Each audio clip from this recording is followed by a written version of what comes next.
Hendaklah kasih itu jangan pura-pura. Jauhilah yang jahat dan lakukanlah yang baik. Salam kasih untuk kita semua. Saya Palti Leitera. Kita akan melanjutkan pembelajaran kita tentang pengenalan bahasa kasih bagian kedua.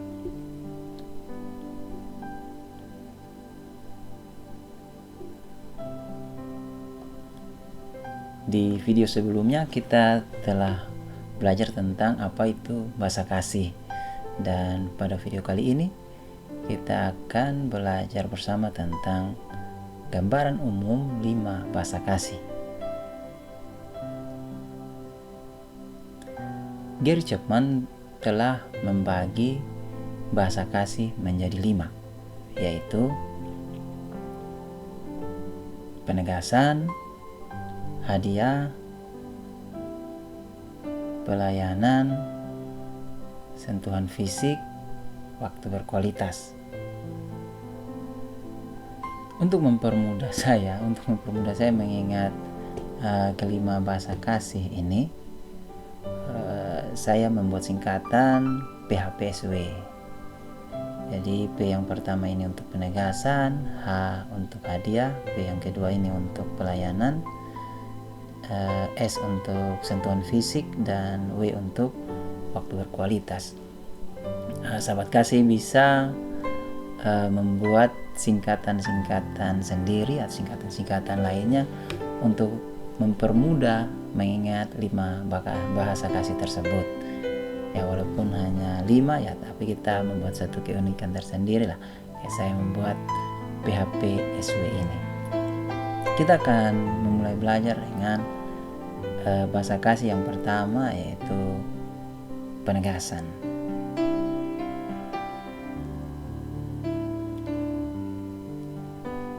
Bahasa kasih penegasan merupakan bahasa kasih yang mengisi tangki kasih penegasan dengan kata-kata pujian, kata-kata dukungan, kata-kata pemberian semangat, kata-kata keberpihakan, dan kata-kata penghargaan. Nah, ini dilakukan baik secara lisan, tulisan, maupun bahasa tubuh. Penegasan secara lisan bisa dilakukan melalui ucapan secara perorangan ataupun kelompok. Selanjutnya, penegasan secara tulisan bisa melalui WhatsApp, Telegram, atau komentar-komentar lainnya di media sosial, dan juga bisa seperti melalui spanduk. Sedangkan penegasan melalui bahasa tubuh seperti menunjukkan jempol, tanda oke, atau mengepal kedua tangan sebagai tanda memberikan semangat.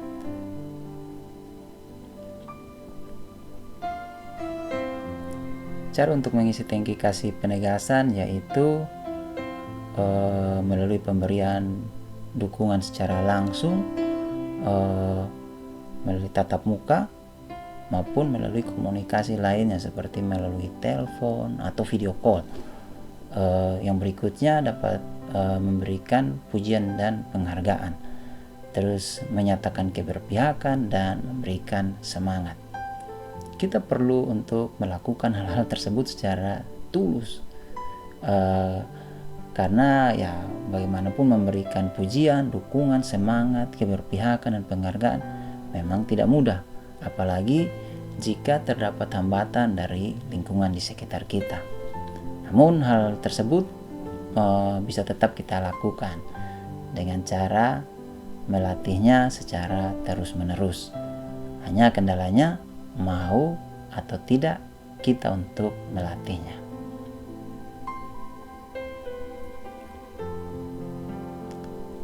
Orang-orang dengan kecenderungan bahasa kasih utama penegasan biasanya mereka senang memberi atau menerima kata-kata pujian, kata-kata penyemangat, dan kata-kata penghargaan.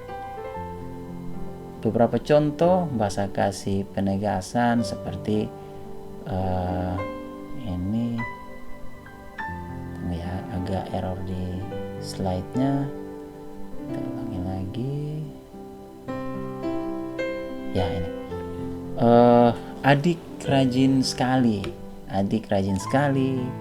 atau kakak hebat sekali, atau kalau seorang istri sebagai pasangan suami istri, saya senang menjadi istrimu karena engkau baik, atau dari sisi suami, saya senang menjadi suamimu karena engkau perhatian.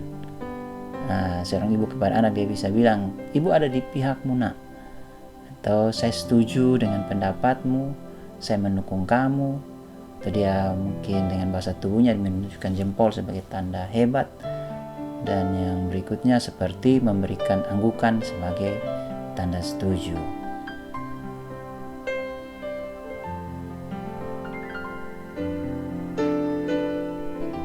Jika tangki kasih penegasan kosong, seseorang yang memiliki kebiasaan kecenderungan bahasa kasih penegasan akan memiliki kebiasaan dia ya suka mengejek dan menjelekkan orang lain. Yang berikutnya suka memberikan kritik yang tidak membangun.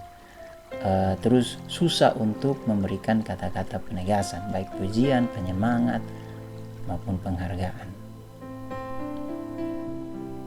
Beberapa hal yang dapat menghambat seseorang dengan kecenderungan bahasa kasih penegasan untuk mengungkapkan sebuah penegasan, yaitu lingkungan yang negatif bisa membuat kita atau seseorang itu sulit untuk mengungkapkan kata-kata penegasan.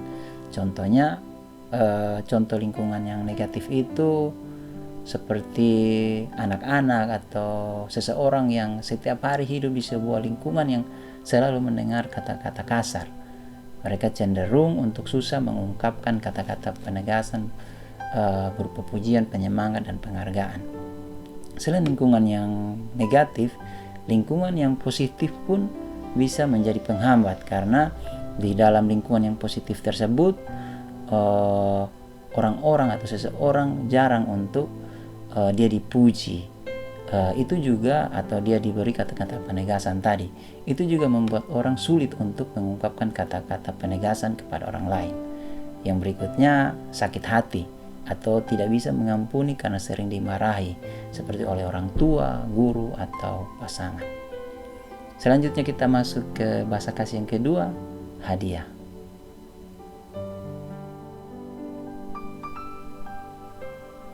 Bahasa kasih hadiah merupakan bahasa kasih yang mengisi tangki kasih hadiah saat seseorang menerima sebuah pemberian atau hadiah berupa benda yang ditemukan, dibuat, atau dibeli.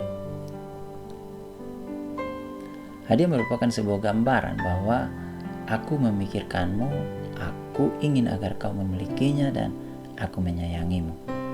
Sahabat kasih, ketika seseorang memberikan hadiah, ya kita kasih 99,99% saja, pasti dia memikirkan orang yang akan diberikan hadiah. Hadiah dalam bahasa kasih merupakan hadiah yang diberikan tanpa adanya kompensasi. Contoh pemberian hadiah jadi hadiah ini tanpa adanya kompensasi ya. Nah, contoh pemberian hadiah yang dengan kompensasi ini, contoh pemberian hadiah dengan kompensasi. Ya, contoh ini kakak harus kerja PR. Ini ya, kakak harus kerja PR supaya mama kasih hadiah. Itu contoh, salah satu contohnya. Yang kedua, kakak dan adik harus bersihkan rumah supaya papa kasih hadiah. Nah, dua contoh ini merupakan contoh pemberian hadiah dengan kompensasi. Nah, di dalam bahasa kasih hadiah ini, dua contoh tadi bukan yang dimaksudkan dalam bahasa kasih dengan bahasa kasih hadiah. Jadi pemberian hadiah di dalam bahasa kasih hadiah itu diberikan hanya dengan harapan tangki kasih dari si penerima hadiah terisi dengan bahasa kasih. Nah, ini cara untuk mengisi tangki kasih hadiah, yaitu dengan memberikan sesuatu kepada orang yang kita kasihi tanpa adanya kompensasi. Sesuatu yang kita berikan kepada orang-orang yang kita kasihi bisa dimulai dari benda-benda yang sederhana sampai dengan benda-benda yang mahal.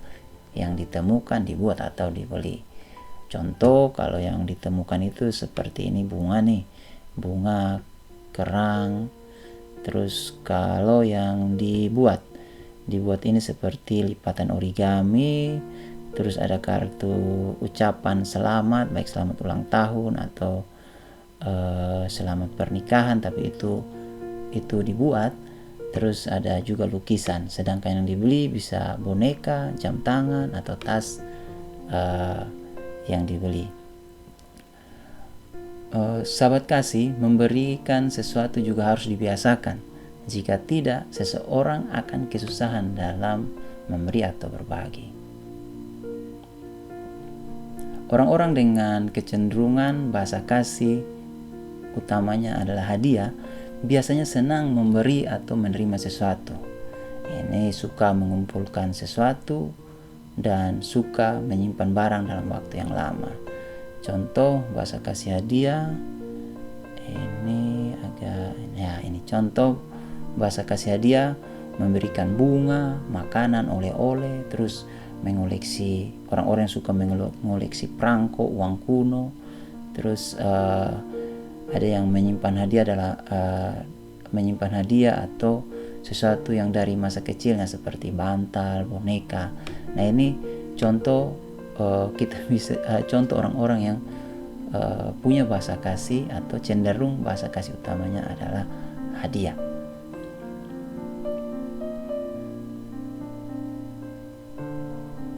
Jika tangki kasih hadiah kosong, ini seseorang yang memiliki kecenderungan bahasa kasih utama hadiah memiliki kebiasaan untuk susah berbagi. Jadi susah sekali untuk berbagi atau susah sekali untuk memberi. Jika tangki kasih orang-orang yang bahasa kasih utama cenderung adalah hadiah, itu dia susah untuk memberi dan susah untuk berbagi. Beberapa hal yang dapat menghambat seseorang dengan kecenderungan bahasa kasih hadiah untuk mengungkapkan bahasa kasih hadiah, yaitu yang pertama, kebiasaan memberi dengan kompensasi. Jadi kebiasaan memberi dengan kompensasi membuat seseorang memberi dengan kompensasi atau menerima hadiah dengan kompensasi. Itu juga membuat orang susah untuk dia mengungkapkan bahasa kasih hadiah. Terus yang kedua, tidak terbiasa memberi atau menerima hadiah. Dan yang ketiga, tidak tahu cara untuk memulai memberikan hadiah. Selanjutnya kita akan masuk ke dalam bahasa kasih pelayanan.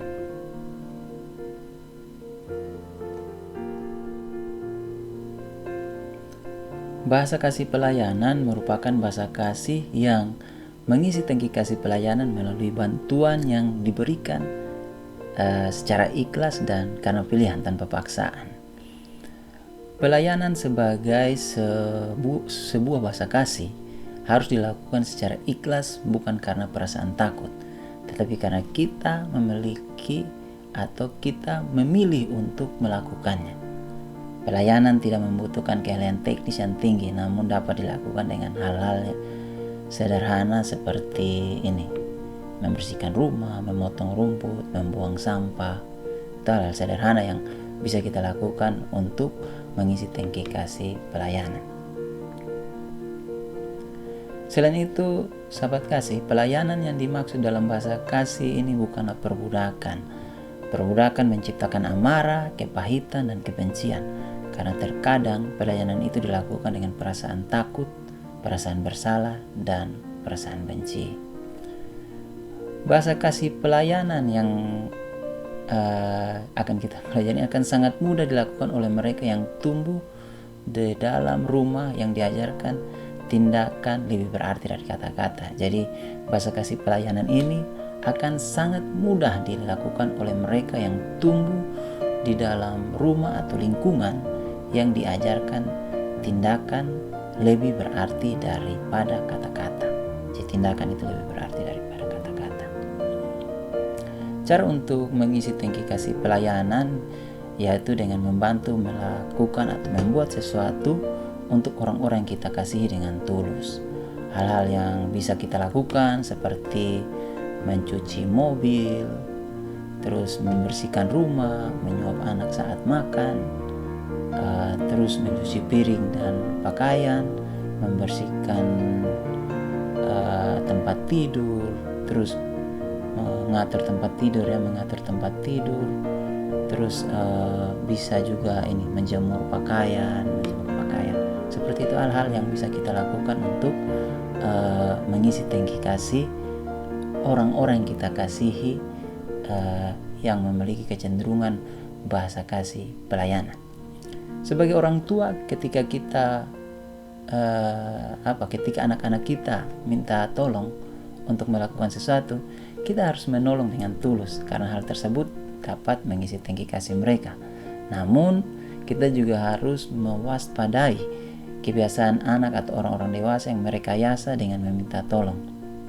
Nanti dengan berjalannya waktu, ketika kita sudah mulai mempraktekkan, ketika kita sudah mulai belajar mempraktekkan bahasa kasih, kita dapat membedakan mana permintaan tolong yang benar-benar dilakukan karena memang mereka meminta tolong, dan mana permintaan yang mereka rekayasa.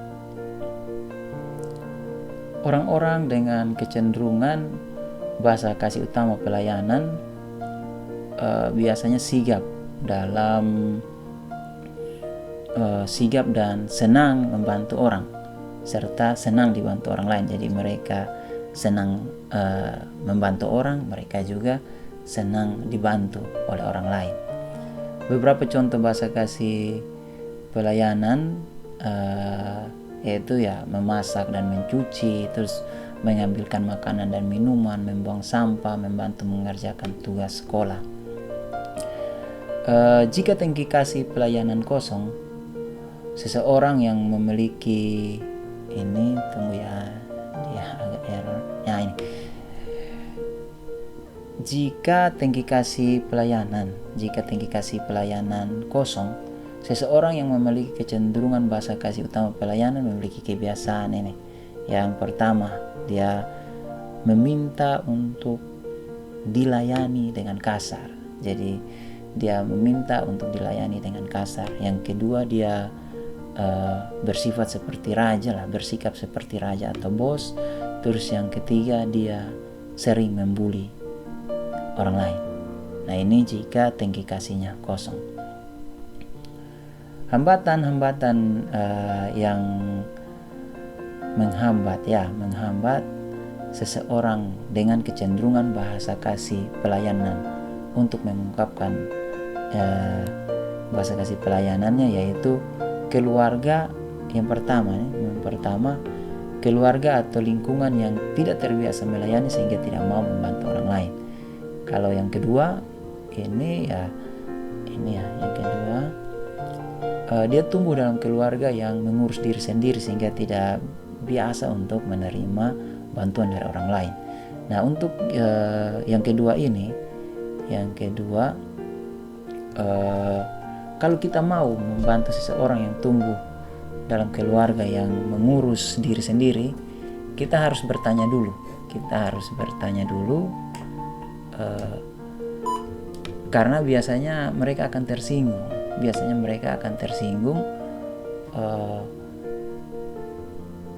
Kalau kita mengerjakan apa yang biasa mereka kerjakan itu. Sehingga kalau kita mau melihat orang ini biasa mengerjakan sesuatu sendiri, kalau kita memang mau membantu mereka, kita harus bertanya dulu supaya mereka tidak tersinggung.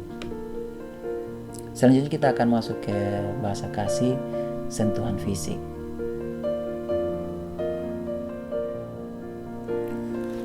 Bahasa kasih sentuhan fisik merupakan bahasa kasih yang mengisi tangki kasih sentuhan fisik melalui sentuhan antara lain seperti pelukan, jabatan tangan, terus tepukan di pundak. Sentuhan fisik yang lembut dan mendukung adalah bahasa kasih yang mendasar. Jika bahasa kasih utama seseorang adalah sentuhan fisik, maka sentuhan akan berbicara lebih jelas daripada kalimat "aku menyayangimu" atau "aku membencimu". Sebuah pelukan yang lembut mengkomunikasikan kasih kepada seseorang. Cara untuk mengisi tangki kasih sentuhan fisik yaitu dengan memeluk, berjabat tangan, menggandeng tangan, tos, menepuk di pundak, mencium, membelai rambut, menggendong, dan menggaruk punggung. Kebiasaan orang-orang dengan kecenderungan bahasa kasih utama sentuhan fisik biasanya suka menggandeng, suka digandeng tangannya, suka memeluk, suka mencium, suka mencolek. Beberapa contoh bahasa kasih sentuhan fisik, tunggu slide-nya ini ya. Tes. Ya. Setiap pulang kerja anak minta dipeluk. Terus ketika berbicara suka memegang di tangan kah atau di paha kah. Itu kalau kita berbicara dengan orang-orang yang bahasa kasih utamanya sentuhan fisik. Terus kalau menjalan suka merangkul, minta dibelai. Kalau anak-anak minta dibelai rambut atau bagian kepalanya. Terus kalau foto biasanya suka gayanya merangkul teman yang difoto. Jika tangki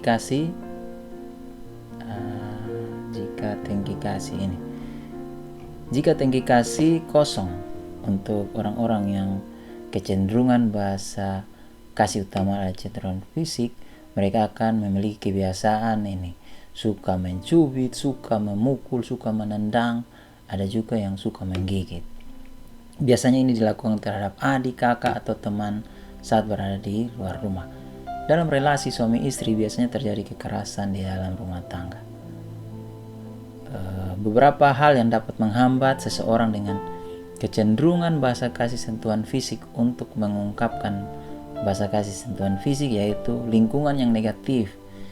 Dia sering dipukul sehingga dia susah untuk mengungkapkan bahasa kasih sentuhan fisiknya, atau juga lingkungan yang positif namun tidak terbiasa melakukan hal-hal seperti cium tangan kah, cium hidung kah, peluk orang tua kah, atau dipeluk kah, orang tua memeluknya. Nah itu juga dia tidak dapat pukul, tapi dia tidak pernah dapat perlakuan yang seperti dipeluk atau dibelai rambut ketika dia masih kecil. Nah itu juga menghambat seseorang untuk dia mengungkapkan atau mengungkapkan bahasa kasihnya kalau dia kecenderungan bahasa kasihnya sentuhan fisik. Selanjutnya kita akan masuk ke bahasa kasih yang kelima, yaitu waktu yang berkualitas. Bahasa kasih waktu berkualitas merupakan bahasa kasih yang mengisi tangki kasih waktu berkualitas melalui kebersamaan dan keterhubungan dengan fokus perhatian yang tidak terpecah. Jadi di situ bukan saja bersama, tapi di situ ada fokus perhatian yang tidak terpecah. Waktu berkualitas berbicara tentang kebersamaan dan keterhubungan, bukan hanya sekedar kedekatan fisik. Orang-orang yang berada dalam jarak yang dekat di suatu tempat belum tentu memiliki kebersamaan dan keterhubungan. Mungkin kita selalu berada dekat seharian dengan seseorang, namun belum tentu kita terhubung dengan orang-orang tersebut. Kebersamaan dan keterhubungan berkaitan dengan perhatian dan fokus yang tidak terpecah. Sebagai manusia, kita memiliki keinginan yang mendasar untuk terhubung dengan orang lain. Cara untuk mengisi tangki kasih waktu berkualitas yaitu dengan bermain bersama, duduk bersama keluarga sambil bercerita, makan bersama, nonton bersama, atau duduk bersama dengan teman-teman. Semuanya ini dilakukan dengan fokus pada kegiatan dan tidak terpecah dengan hal-hal yang lain. Ya, salah satu contohnya dengan HP. Ini contoh cara untuk mengisi tangki kasih waktu berkualitas. Orang-orang dengan kecenderungan bahasa kasih utama waktu berkualitas biasanya senang mendampingi, terus senang jalan-jalan atau nongkrong, senang ditemani melakukan sesuatu.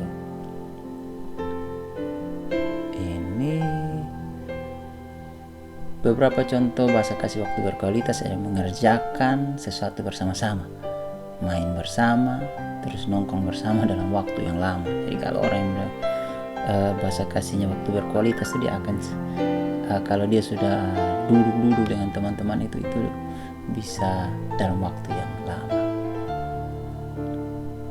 Jika tangki kasih waktu berkualitas ini kosong,